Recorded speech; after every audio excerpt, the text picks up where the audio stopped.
Bound grapplers for whom grunts and groans spell fame and fortune. But a special investigation by A Current Affair has turned up allegations that could outrage the biggest wrestling fan. John Johnston has this startling look into the world of blood, sweat, and jeers. I don't think that there are any rules whatsoever other than whatever will make the almighty dollar come in. Whatever works, do it. If you drop your soap in the shower, you look left, you look right, ahead, and behind you before you bent down and picked it up. Go! They'd all be doing cocaine. They'd be smoking marijuana. They'd be doing whatever they wanted to do. And these girls would be forming sex acts on them. They'd be doing 2 or 3 guys on a girl. The carnival package that you see now, the almost freak sideshow that it has become, it totally makes you embarrassed to say, yes, I am a pro wrestler. What goes on inside the ring of the WWF is billed as family entertainment. The battles now going on outside of the ring are anything but. Allegations of drug abuse, sex scandals, and child molestation. These allegations come from former insiders who say they saw it firsthand. They claim for years, WWF chief Vince McMahon has had a lip lock on the business. But now they claim they've been able to break his stranglehold and are ready to take Vince McMahon down for the count.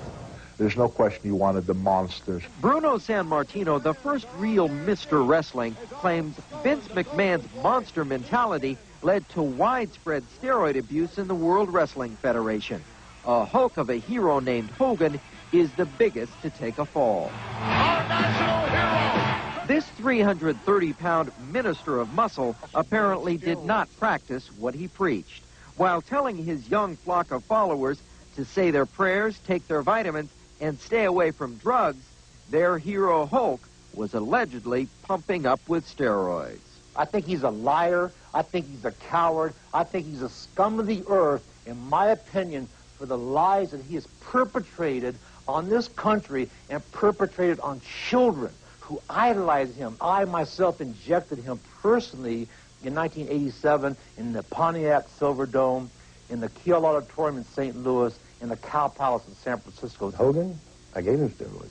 I gave him shots. I personally have injected Hulk Hogan. He personally injected me. Despite the claims of Billy Jack Haynes, Dr. D. David Schultz, and superstar Billy Graham, the Hulk says he only used steroids 3 times, all for medical purposes, but he refused to talk with us about it. These 3 former wrestlers say he was not only the biggest star in the WWF, but also the biggest steroid user.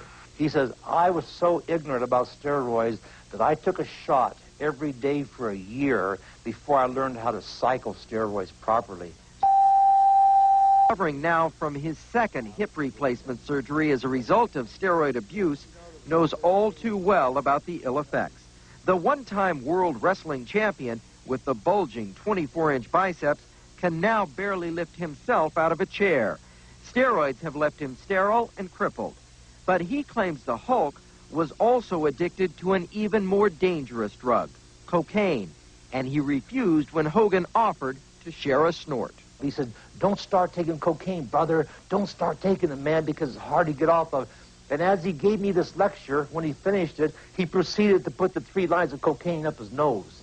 While Hulk Hogan refused to talk with us, he has never been charged with cocaine abuse. If Vince McMahon says, hey, man, I want you bigger, you're going to take steroids to get bigger. If not, you're not going to have a job.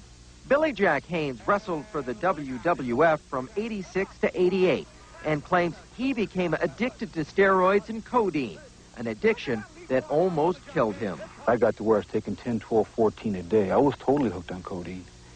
And I had a bad reaction on a plane going from Detroit to Miami to wrestle there.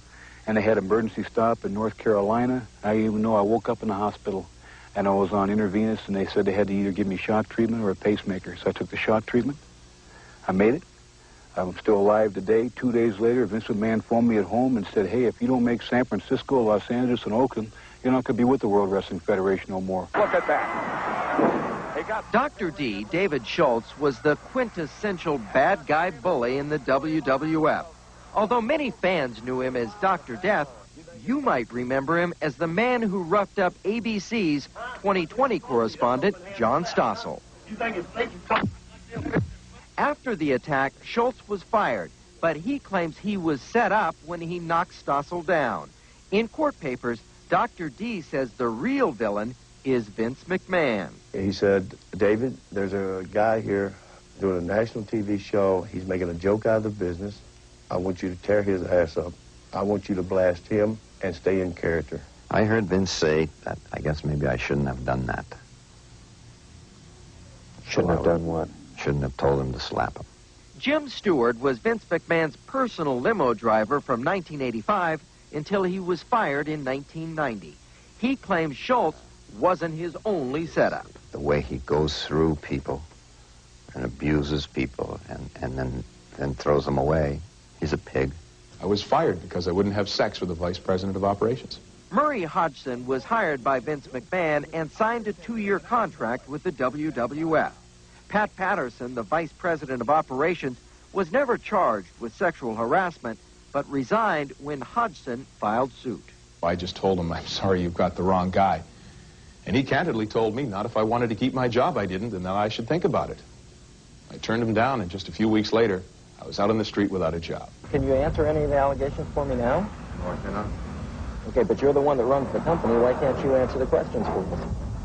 Yeah, I don't know how many times I'm going to have to say to you the proper way to go through this is talk to Steve Platinum. So we've talked with Steve Platinum, and he's told us that you were not available to talk with us. I suggest we chat with him again. I will. When we did call the WWF back the next day, we were told Vince McMahon refused to answer any of the allegations. The World Wrestling Federation did send us a letter dated April 27, 1992, in which Murray Hodgson asked Vince McMahon for work. It kind of makes you wonder, in this phony world of good versus evil, if the real villains are working inside or outside the ring. Murray Hodgson's lawsuit against Vince McMahon is expected to go to court this summer. Now up next.